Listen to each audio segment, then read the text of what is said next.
Assalamualaikum, selamat datang kembali di channel MA-Tech. Nah, di depan kita ini sudah ada sebuah HP gaming murah yang punya harga itu di bawah 3 juta.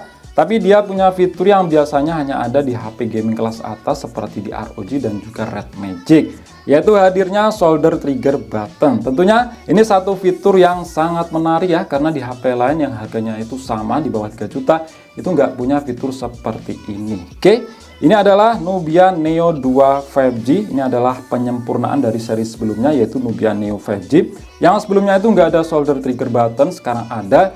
Dan juga sebelumnya itu masih menggunakan storage ber-tipe eMMC 5.1. Dan itu menurut saya satu hal yang sangat fatal ya. Dan sekarang ini di-upgrade ke UFS. Dan ini nggak nanggung-nanggung, langsung ke UFS 3.1. Gila, mana lagi? HP lain yang harganya di bawah 3 juta, tipe storage-nya udah UFS 3.1. Oke, untuk tampilan boxnya seperti ini ya, didominasi warna kuning. Di bagian depan ini cukup ramai ya.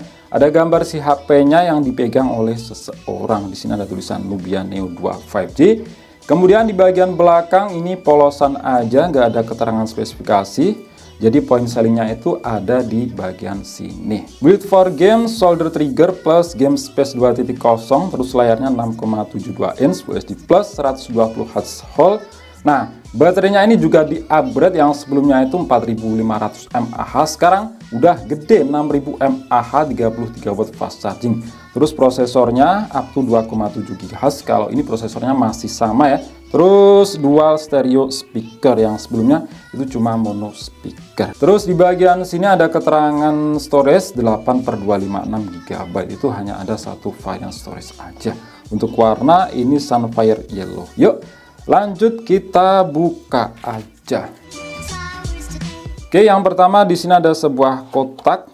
Nah, di sini ada SIM tray injector, dan ini memang bentuknya itu khas banget dari ZTE ya. Ini kayak obat nyamuk bakar.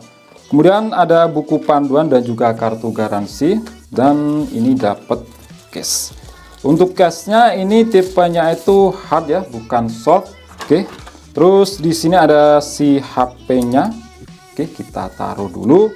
Nah, yang saya suka HP-HP dari ZTE itu untuk kelengkapannya ditaruh dalam beberapa part ya. Jadi rapi. Kotak yang pertama di sini ada kepala charger yang punya output itu maksimal di 20 volt 1,65 ampere atau 33 watt. Terus ya di sini kosong ya. Kemudian di kotak yang lain di sini ada kabel USB. Oh, mantap. Di sini udah Type C to Type C, bukan lagi Type A to Type C. Oke, ini kita rapiin dulu. Dan kita lihat di HP-nya Nubia Neo 2 5G. Nah, dari bawaan ini udah tertempel screen protector ya, dan bagian back covernya tuh desainnya seperti ini. Oke, ini kita lepas dulu untuk stiker emailnya. Asik. Jadi untuk desain back covernya tuh seperti ini ya, ala-ala mecha, dan ini kayak karakter di Transformer. Ini betul apa enggak? Nah, untuk bahannya ini dari plastik, cuma finishingnya itu menyerupai kaca, dan ini tuh halus ya. Terus bagian framenya ini juga dari plastik. Ini modelnya itu flat. Nah, ini satu fitur yang menarik yaitu adanya solder trigger button. Jadi enak ya, semisal kalau kita buat game shooters, misal PUBG, yang kiri ini buat scope, yang kanan buat tembak. Untuk model kameranya seperti ini, bukan bulat, ini tuh segi 8. Oke, kita cek dari sisi per sisi ya. Di sisi kanan tadi udah kita lihat ya, adanya solder trigger button. Terus untuk tombol powernya, ini diberi sentuhan warna merah. Dan ini sekaligus juga menjadi sensor mendeteksi jari. Kemudian di sisi atas ada secondary microphone, mantap. Jadi mikrofonnya ini ada 2. Lanjut di sisi kiri ada slot SIM. Oke, di sini punya tipe dual SIM ya, tanpa menyediakan slot micro SD. Tapi untuk saya pribadi 256 GB itu udah cukup. Lanjut di sisi bawah ada lubang untuk mikrofon per USB Type C dan lubang untuk speaker. Jadi di sini tuh nggak ada lubang jack audio 3,5 mm. Lanjut ke bagian belakang ada dual kamera dan LED flash, dan di bagian depan di sini ada kamera, lubang untuk speaker kedua yang sekaligus juga menjadi lubang untuk earpiece dan sensor-sensor. Yuk, lanjut kita nyalakan. Nah, ini saya akan kembali dengan keadaan sudah saya install beberapa aplikasi tambahan dan setting-setting. Tunggu saya untuk kembali. Oke, balik lagi. Jadi seperti ini ya tampilan layar dari Nubia Neo 2 5G. Jadi di sini udah mengalami peningkatan daripada seri sebelumnya yang di situ masih model water drop notch, sekarang udah punch hole. Kalau untuk ketebalan bezelnya sih ya masih dalam batas wajar ya untuk harga HP di bawah 3 juta, karena di HP lain masih banyak juga yang seperti ini. Tapi memang ada beberapa yang udah jauh lebih tipis seperti keluarga dari Transsion Holdings. Nah, untuk ukuran di sini 6,72 inch, resolusi Full HD Plus, panel IPS, dan screen refresh rate itu 120 Hz. Kualitas IPS-nya di sini IPS yang bagus ya, warnanya itu tajam, adem di mata. Intinya beda kelas lah dengan kualitas IPS HP range harga 1 jutaan, apalagi dari keluarga Transsion Holdings. Terus untuk icon menu defaultnya di sini bertemakan gaming ya, jadi dilihat itu lebih cakep dan ada pilihan tema lain. Cuma di sini saya menemukan bug. Kalau kalian udah suka dengan tema bawaan yang udah terpakai tadi yang di sini bernama Hyper Futurism, kalian jangan coba ganti ke tema lainnya ini ya, karena nggak bakal bisa balik lagi kecuali di reset pabrik. Dan itu udah saya coba. Karena di sini pilihan tema Hyper Futurism itu nggak ada. Nah, di sini ada fitur spesial yaitu FM radionya langsung bisa dipakai tanpa harus nancepin earphone sebagai antena. Jadi udah built-in antena. Kemudian cek di tentang ponsel, sayangnya di sini belum pakai versi Android terbaru 14 ya, masih pakai Android 13. Infonya sih Nubia memberikan jaminan update software selama 2 tahun, tapi tidak dijelaskan selama itu naik sampai versi Android berapa atau cuma update security. Di sini UI-nya bernama MyOS versi 13. Pengalaman saya pakai di HP seri lain sih bebas iklan ya dan clean, maksudnya itu nggak banyak fitur-fitur yang nggak penting. Yang saya suka di sini untuk ngatur refresh rate layar bisa langsung diakses di panel kontrol. Jadi lebih simple, nggak harus ribet masuk ke pengaturan layar. Kemudian untuk fitur virtual RAM di sini bisa ditambah sampai 12 GB. Tapi berkali-kali saya bilang fitur ini nggak begitu guna. Oke, kita cek di aplikasi yang sudah saya install. Pertama device info HW. Untuk SoC di sini masih sama ya dengan generasi pertama Nubia Neo 5G, yaitu UniSoC Tanggula T820. Untuk saat ini seri tertinggi dari prosesor UniSoC ya, punya konfigurasi 4 cluster, 1x2,7 GHz Cortex A76, 3x2,3 GHz Cortex A76, dan 4x2,1 GHz Cortex A55. Jadi di sini Cortex A76-nya ada 4 biji, kalau di Helio G99 itu kan cuma 2. Fabrikasi 6 nanometer dari TSMC dan GPU Mali G57 MP4. Kalau di Helio G99 Dimensity 6080 itu kan cuma 2, G57 MP2. Kemudian untuk screen tadi udah saya sebutin ya, resolusi Full HD Plus 120 Hz refresh rate. Nah, di sini udah support SDR10, SLG dan SDR10 Plus. Dan memang support ya memutar video SDR di YouTube. Jadi ini memang kemampuan dari prosesornya. Dimana di Helio G99 Dimensity 6080 dan Snapdragon 6 Gen 1 itu belum support memutar video SDR. Penyimpanan RAM 8GB, internal storage total 229GB yang bisa dipakai dari 256GB. Kemudian untuk kamera, lensa utama 50 megapikselnya di sini pakai Samsung GN1 ya, dan 16 megapiksel kamera depan di sini nggak kebaca. Kebacanya 8 megapiksel. Itu pun keterangannya ada 2 dan beda sensor. Ya mungkin ini memang aplikasinya yang ngebacanya itu nggak akurat. Kemudian untuk baterai 6000 mAh dengan dukungan fast charging 33 watt, dan ini peningkatan signifikan ya dari generasi sebelumnya yang cuma 4500 mAh 22,5 watt fast charging. Kemudian untuk sensor udah cukup lengkap ya, gironya ada dan di sini udah hardware bukan akal-akalan software. Jadi buat giro aiming misal di game PUBG harusnya udah enak. Terus untuk CPU throttling test selama 30 menit tanpa cooler, performanya udah cukup stabil ya, nggak naik turun gunung sampai ke kuning atau bahkan merah. Throttle ke 87% aja dengan rata-rata Gibbs itu 170-an. Kemudian untuk storage test di sini dapat di angka 91 ribuan, skor paling tinggi untuk harga HP di bawah 3 juta. Karena di sini udah pakai UFS 3.1. Storage yang nggak akan kita temukan di HP lain di harga segini. Mentok-mentoknya itu UFS 2.2. Terus untuk skor Antutu versi 10 dapat di angka 560 ribuan, udah tinggi banget ya untuk kelas harga di bawah 3 juta. Dan jelas ini lebih kencang daripada Dimensity 6080 ataupun Helio G99. Nah, sama-sama UniSoC T820 skornya memang lebih tinggi ya. daripada di Nubia Neo 5G generasi pertama. Karena di sini pengaruh storage UFS 3.1 ya, banyak tambahan skor di bagian memnya. Dimana Nubia Neo 5G yang pakai MMC 5.1 total skornya itu sekitar 450 ribuan. Untuk skor lain seperti CPU dan GPU itu kurang lebih mirip-mirip. Kemudian untuk 3D Mark di mode Wildlife Stress Test performanya sangat stabil ya, mantap. Stability-nya 99,6% walaupun tanpa cooler. Dan di sini kelihatan ya kemampuan GPU Mali G57 MP4-nya dibanding G57 MP2 di Helio G99.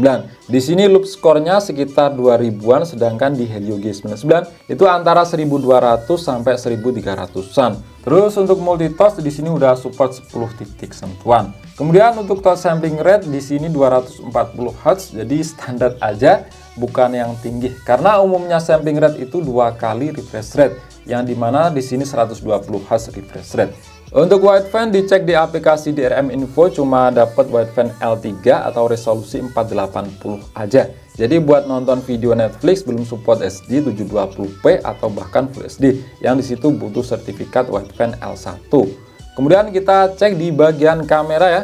Nah, untuk video kamera belakang di sini mentok rekam di resolusi Full HD 30 fps aja. Walaupun sebenarnya kemampuan UniSoC T820 maksimal itu bisa 4K. Jadi di sini memang di lock. Terus di sini ada stabilisasi atau AIS. Untuk depan sama Full HD 30 fps, cuma di sini nggak ada opsi untuk nyalain stabilisasi. Terus untuk mode manual foto, shutter speed mentok cuma setengah detik aja ya. Menu lainnya sih nggak ada yang spesial, standar aja seperti ini.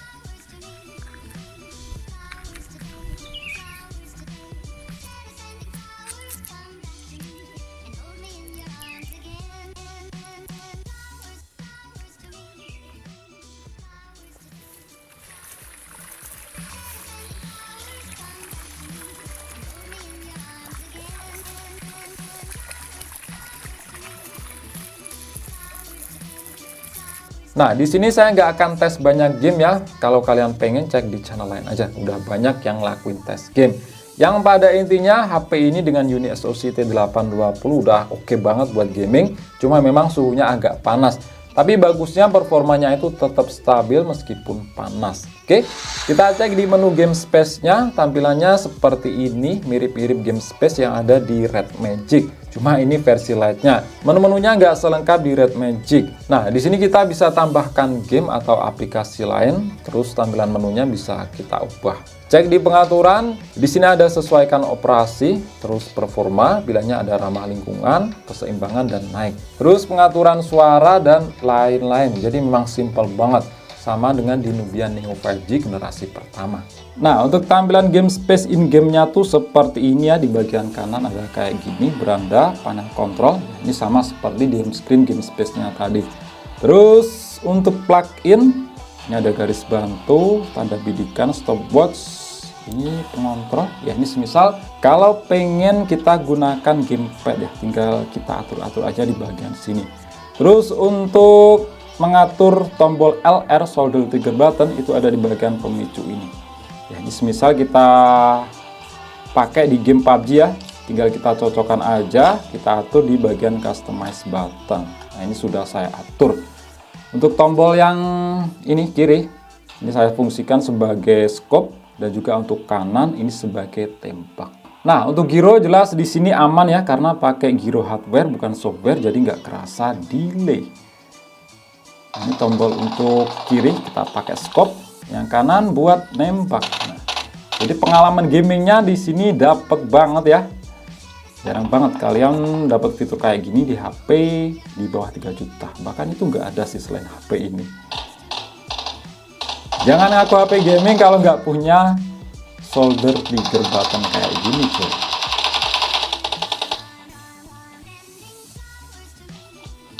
Ini sekedar buat lah banyak ngomong. Ya pada intinya fungsinya seperti itu ya. Ini bakal enak banget buat game seperti PUBG. Kiri buat scope, kanan buat nembak. Nah untuk game Honor of Kings ini sekedar penasaran aja ya, untuk grafisnya itu dapat di apa. Jadi defaultnya tuh seperti ini ya, standar aja ya. Untuk FPS meskipun untuk refresh layar HP ini 120 Hz, di sini belum kebuka untuk 90 fps atau bahkan 120 fps. Ini mentok di tinggi alias 60 fps aja. Terus untuk kualitas grafis keseluruhan ini mentoknya dapat di nomor 4, belum dapat yang ultimate ya.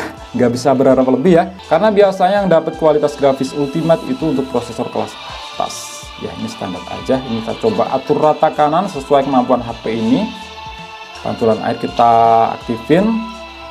Resolusi kita mentokin di ultra. Dan untuk GPU Mali entah itu di Uni SoC ataupun MediaTek itu bisa pakai anti aliasing. Karena kemarin itu saya coba di Snapdragon 6 Gen 1 yang disitu GPU-nya Adreno itu nggak bisa kita centang anti aliasing, itu tulisannya nggak support. Nah di sini pengalamannya itu enak banget ya, FPS sangat stabil. Dan yang paling penting untuk kontrolnya ini enak, nggak kerasa delay. Ini meski pas rame itu FPS tetap stabil di 60 fps.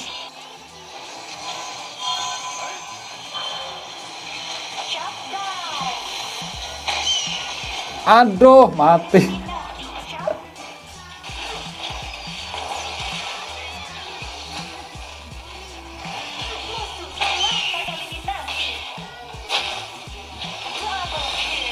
Nah ini pas rame banget FPS tetap stabil ya di 60 fps, enak banget. Dan untuk rata-rata FPS yang didapat Honor of Kings di sini udah enak banget ya, mulus rata di 60 fps. Kalian bisa lihat sendiri lah untuk grafik FPS-nya. Nah ini nyobain game PS2 menggunakan emulator iTerasect 2. Ini cuma satu game ini aja, sekedar penasaran gimana performa dari unit SoC Tanggula T820. Dan ini game yang bisa dikatakan berat, yaitu Need for Speed Underground 2. Pengalaman yang saya coba itu yang lancar cuma seri kelas atas. Kemarin itu coba di Snapdragon 6 Gen 1 itu kewalahan ketemu game ini. Ingat dengan settingan yang sama ya, Snapdragon 6 Gen 1 itu cuma dapet ya di bawah 25 fps. Nah ini untuk settingannya default bawaan ya, optimal aman. Terus untuk sistem ini nggak diubah untuk tingkat siklus dan juga pelewat siklus grafis. Ini kita sesuaikan, nanti kita coba di Vulkan atau OpenGL ya. Kira-kira yang lancar yang mana? Biasanya untuk GPU Mali itu yang lancar di Vulkan. Kalau Adreno di Snapdragon itu lebih cocok di render GPU OpenGL. Untuk tingkat resolusi ini kita samakan dengan HP-HP sebelumnya yang pernah saya coba ya, di 2,5 atau Full HD. Dan ya di bagian sini udah kerasa ngeslow ya, kalian bisa lihat. Ini cuma dapat 22 fps. Oke, di bagian cutscene pas mau start ya di sini kerasa berat banget ya. Ini sekedar penasaran aja itu dapat FPS berapa. Ya ini kerasa patah-patah sih. Coba render GPU di Vulkan. Ya memang ini kerasa berat banget ya untuk game Need for Speed. Ya ini berat banget sih. Nah, ini bisa dibilang nggak playable sih untuk game Need for Speed. Untuk game lain kita nanti coba tes di video terpisah ya. Banyak game PS2. Oke, lanjut kita tes ya untuk kualitas speakernya yang di sini udah punya dual speaker stereo.